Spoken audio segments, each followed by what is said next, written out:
Very good morning students. एक नई आशा के साथ एक नए टॉपिक के साथ आपकी अनु मैम। बच्चों, आज हम लोग महाभारत में चौसर का खेल और द्रौपदी की व्यथा करेंगे। हस्तिनापुर से विदुर इंद्रप्रस्थ पहुंचे और वहां जाकर उन्होंने युधिष्ठिर को सब चौसर का खेल के बारे में बताया। उन्होंने चौसर के खेल के बुराइयां भी बताई। उन्होंने कहा कि यह खेल न केवल छल कपट से भरा होता है बल्कि बहुत ही ज्यादा हानिकारक होता है। लेकिन युधिष्ठिर ने यह कहकर बात को टाल दिया कि राजवंशों में यह नियम होता है कि यदि खेल का न्योता मिल जाए तो उसे अस्वीकार करना उनके अपमान करने के समान होता है। यदि मैंने इस खेल के न्योते को अस्वीकार किया तो धृतराष्ट्र से न केवल अपना अपमान समझेंगे बल्कि यह लड़ाई का कारण भी बन सकता है। विदुर ने इस पर सहमति जताई।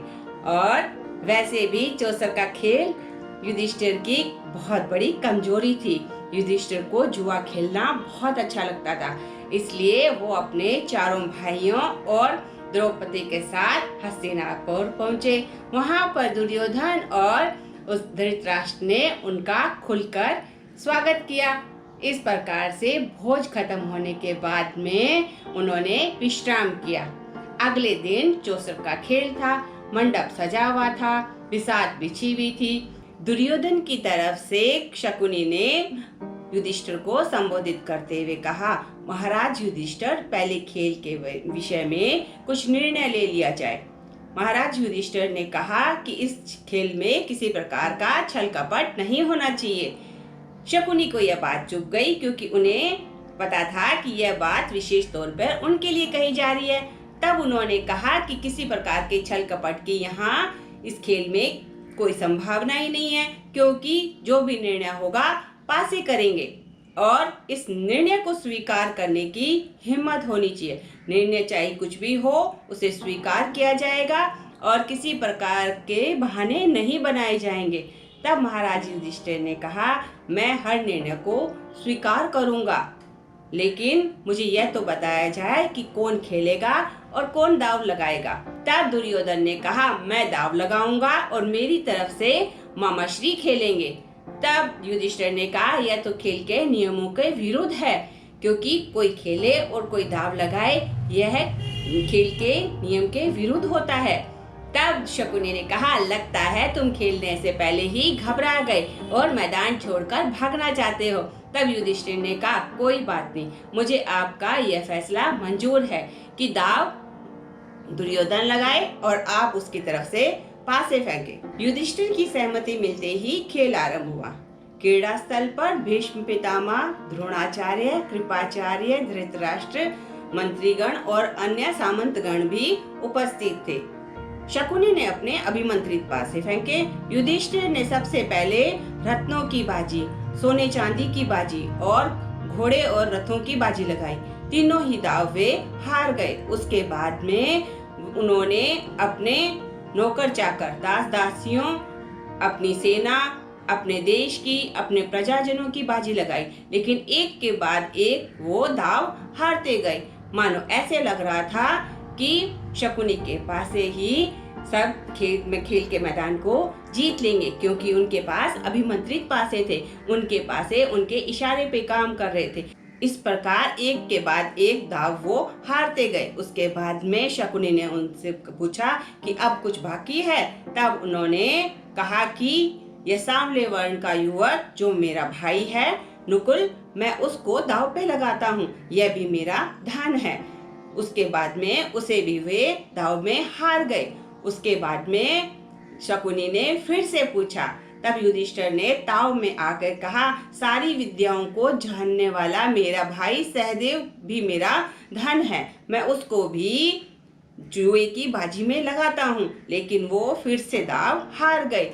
अब युधिष्ठिर से रहा नहीं गया, वो चुपचाप बैठ गए।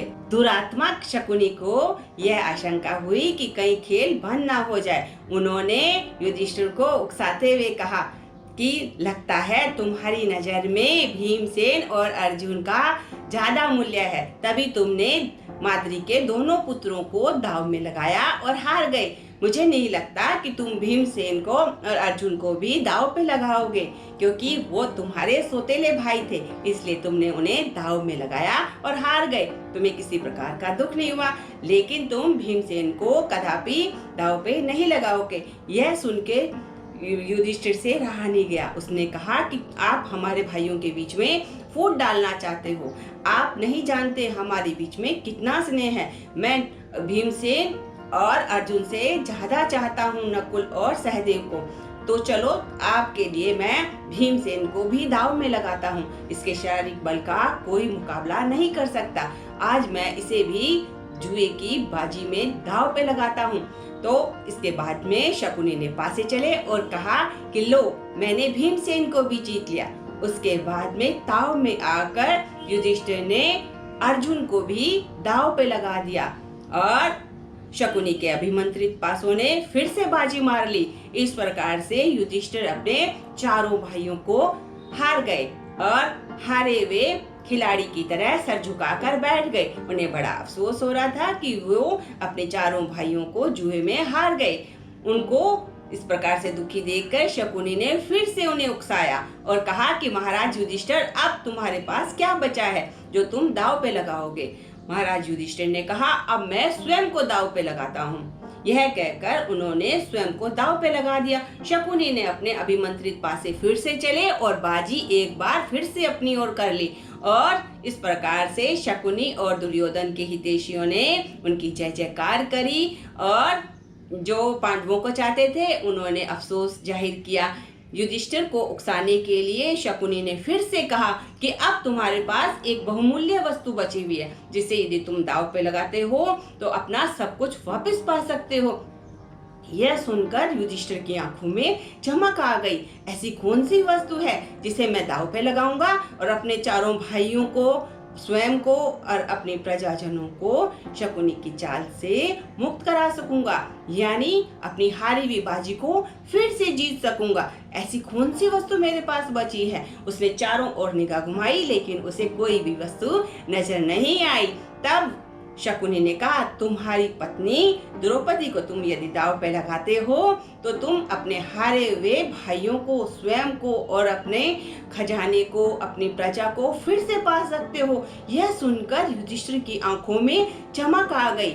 एक बार पुनः अपने आप को, अपने भाइयों को मुक्त देखने की आशंका उसके मन में जाग गई। उसने कहा, मैं अपनी पत्नी द्रौपदी को भी दांव पे लगाता हूँ। यह कहकर उसने द्रौपदी को दांव पे लगा दिया। शकुनी ने अपने अभिमंत्रित पासे फिर से चले और बाजी जीत ली। यह जैसे ही उन्होंने यह बाजी जीती, दुर्योधन ने ठाका मार के कहा कि अब द्रौपदी हमारी हुई। द्रौपदी अब भाभी नहीं, द्रौपदी अब हमारी दासी है। वो हमारे कुल की दासी है, हमारी सेवा करेगी। और यह कहकर चारों ओर से कह कहे शुरू हो गए। यानी दुर्योधन को चाहने वाले और कौरवों के बाकी भाइयों ने कह कहे लगाए। दुर्योधन पागलों की भांति कह कहे लगाने लगा। पांडव सर झुकाकर बैठे रहे और दुर्योधन ने विदुर को द्रौपदी को सभा में लाने के लिए आदेश दिया। तब विदुर ने फटकार लगाते हुए दुर्योधन से कहा कि तुम जीत के मन में इतने अंधे हो गए हो कि तुम सभ्यता और संस्कृति भूल गए हो।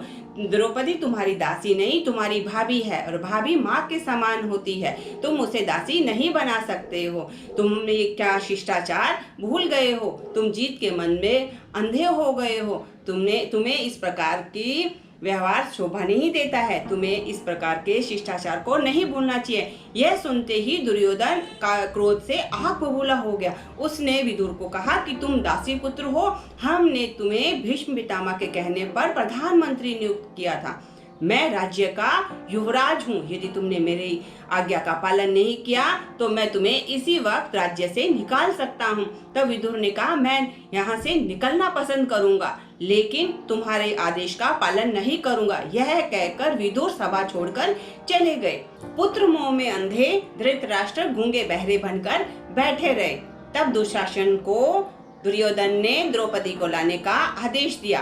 और दुशासन को यह भी कहा कि यदि वह अपनी इच्छा से ना आए तो उसे घसीटते हुए सभा में लाना और उसे यह कह देना वह इस इंद्रप्रस्थ की महारानी नहीं, अब वह हमारी दासी है। दुशासन आदेश पाते ही तुरंत अतिथिशाला की तरफ वायु वेग से गया और द्रौपदी के सिरहाने जाकर खड़ा हो गया। द्रौपदी ने अनायास आए हुए दुशासन को देखकर कहा कि बिना आज्ञा तुम मेरे कक्ष में प्रवेश कैसे कर रहे हो? तुम्हारे अंदर इतना दुस्साहस कहां से आया?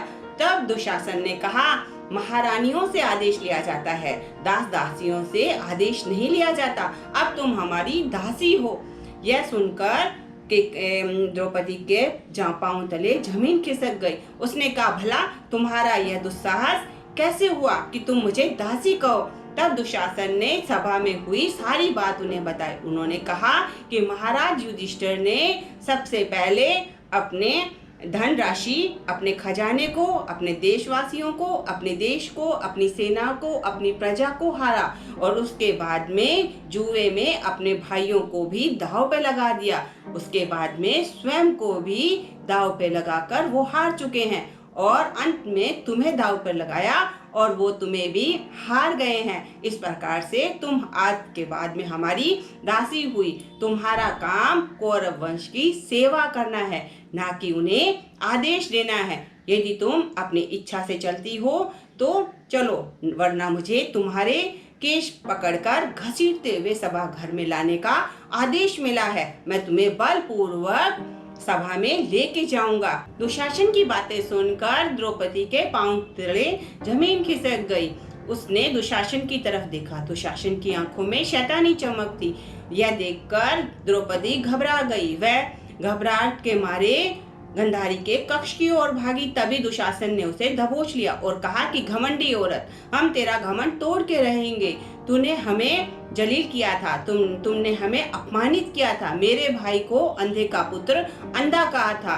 आज हम उस अपमान का बदला लेंगे और हम तुम्हारे साथ जैसा चाहे वैसा व्यवहार करेंगे, क्योंकि तुम हमारी आज से दासी हो। यह कहकर द्रौपदी के बाल दुशासन ने खींच लिए और उसे घसीटते हुए सभा में लाया। इस प्रकार से निर्दयता पूर्वक दुशासन द्रौपदी को सभा घर में लाया।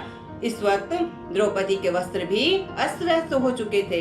अशुभून द्रौपदी को ने पांडवों की तरफ देखा, लेकिन पांडव सर झुकाए लज्जा के मारे बैठे थे। इस प्रकार द्रौपदी ने फिर सभा में बैठे वयोवृद्धों की तरफ देखा और उनसे पूछा, जुए में हारने के बाद क्या मेरे पति यह अधिकार रखते थे कि मुझे भी दांव पर लगा सकते थे? लेकिन किसी ने भी उनके प्रश्न का उत्तर नहीं दिया और द्रौपदी विलाप करती रही। द्रौपदी घृणा से भरकर बोली, धिक्कार है भरत वंश के वंशजों पर जो द्रौपदी घृणा से भरकर बोली, धिक्कार है सम्राट भरत वंश के वंशजों पे जो शूद्र कर्मों में लिप्त हो गए और अपने क्षत्रिय धर्म को भूल गए। इस प्रकार से रोती कलपती द्रौपदी को की दीन अवस्था को देखकर धृतराष्ट्र के पुत्र विकर्ण को दया आ गई। वह सभा में उठा और उसने कहा, चौसर का खेल ही छल कपट से भरा हुआ था। मामा शकुनी ने अपने अभिमंत्रित पासों से बाजी जीत ली और युधिष्ठिर को भी यह अधिकार नहीं था कि वह द्रौपदी को दांव पे लगा सके, क्योंकि द्रौपदी न केवल उसकी पत्नी है बल्कि चारों पांडवों की भी पत्नी है। इस प्रकार से उसकी निजी संपत्ति नहीं है, इसलिए वह उन्हें दांव पे नहीं लगा सकता। इस प्रकार से विकर्ण की बातों ने सभासदों पे पड़े हुए भरम के पर्दे को हटा दिया और कोलाहल मच गया। यह सुनकर दुर्योधन ने उसे फटकारते हुए कहा, तुम अभी बच्चे हो, तुम सभा में नहीं बोल सकते। जब सभा में उपस्थित वयोवृद्ध पुरुष भी कुछ नहीं बोल रहे तो तुम्हें भी बोलने का अधिकार नहीं है। इस प्रकार से डांट फटकार के विकर्ण को दुर्योधन ने चुप करा दिया। तभी सभा में एक गरजदार आवाज उठी। वह आवाज कर्ण की थी। उसने कहा, पांडवों के राजसी वस्त्र और आभूषण उतार लिए जाए और इस घमंडी औरत के भी वस्त्र आभूषण उतार कर इसे नग्न कर दिया जाए, तभी इसको अपनी औकात पता चलेगी। यह सुनकर दुशासन ने द्रौपदी के साड़ी को खींचना चाहा और उसने साड़ी को खींचना आरंभ कर दिया। द्रौपदी ने चारों तरफ से सहायता मांगी, लेकिन किसी ने भी उसकी सहायता नहीं की।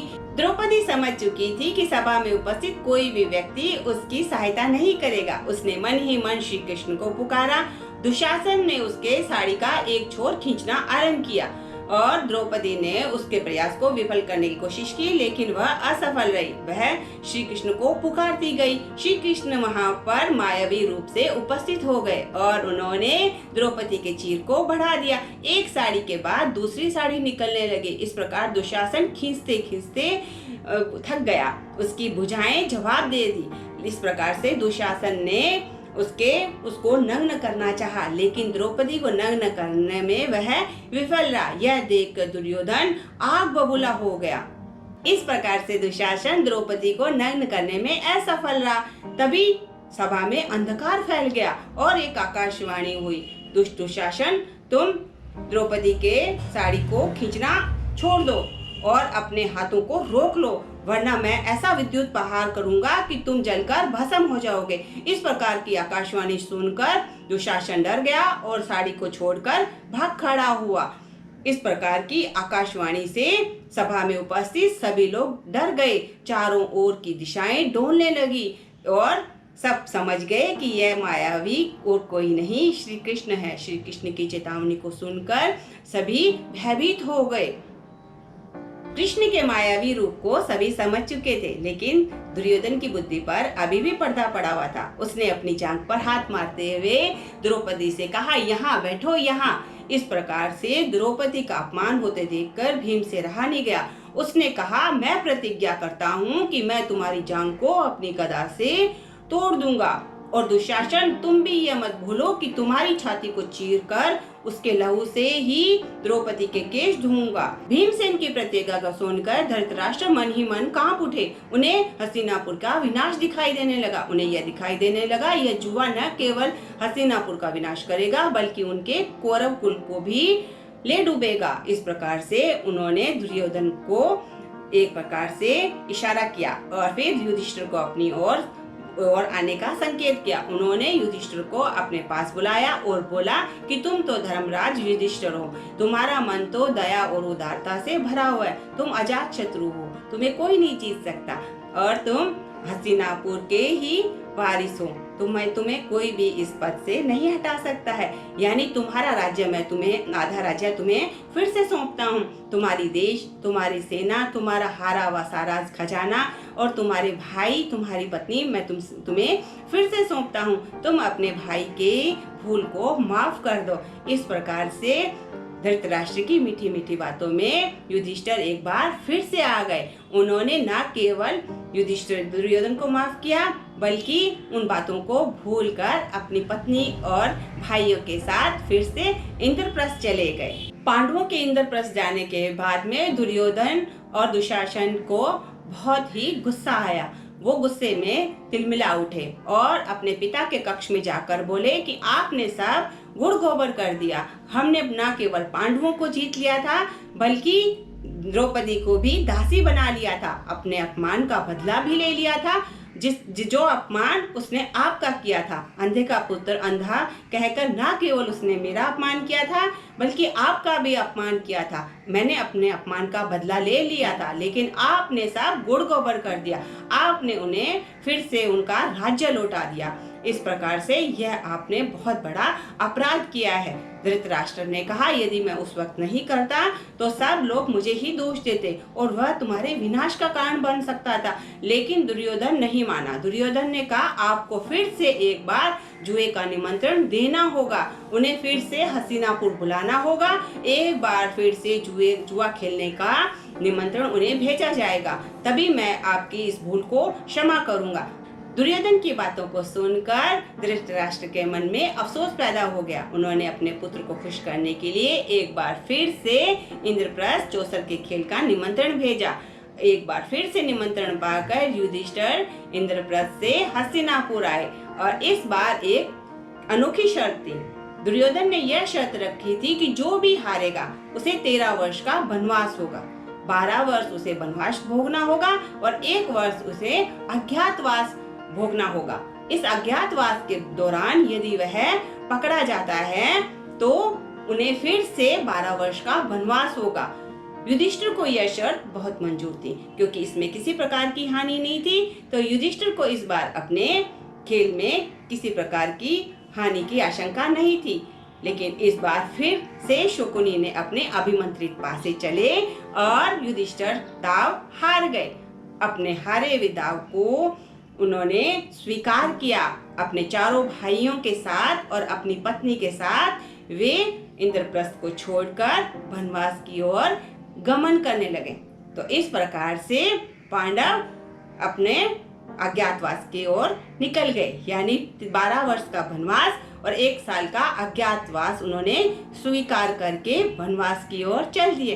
तो बच्चों, आपको यह जानकारी किस प्रकार की लगी? यदि मेरी जानकारी आपको अच्छी लगी है तो आप मेरे वीडियो को शेयर जरूर करेंगे, क्योंकि अपने धार्मिक ग्रंथों के बारे में जानना, अपने पुराणों के बारे में जानना बड़े ही सौभाग्य की बात होती है। हम अपने धार्मिक ग्रंथों से और उनकी कहानियों के माध्यम से यह सीखते हैं कि जो भूलें वहाँ हुई है वो हम ना दोहराएं। जैसे जुआ खेलना बुरी बात है, जुए के लिए कहा भी गया है, जुआ किसी का न हुआ।